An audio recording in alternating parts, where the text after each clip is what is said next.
আবারও চলে এসেছি নতুন একটা কাজ নিয়ে। এটা আমার খুব পছন্দের একটি কাজ, কারণ ব্ল্যাক আমার খুব পছন্দের একটি রং। আর যেখানে পছন্দের রঙের পাঞ্জাবির ওপর কাজ, তখন কাজটা খুব ভাবনায় ফেলে দিয়েছিল। চলো করা যাক তাহলে।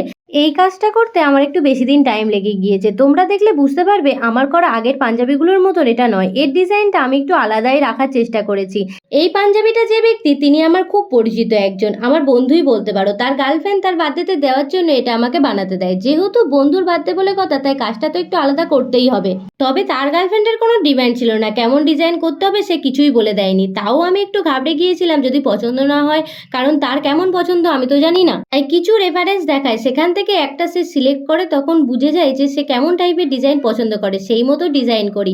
এবার একটা কথা বলো তো, যারা এরকম পাঞ্জাবি সেলাররা আছো বা বাইয়াররা আছো, তারা একটু বলো তো, তোমরা যারা এরকম কাস্টমাইজ জিনিস পছন্দ করো বা বানাতে দাও, সেগুলো তো আগে থাকতে বানানো থাকে না।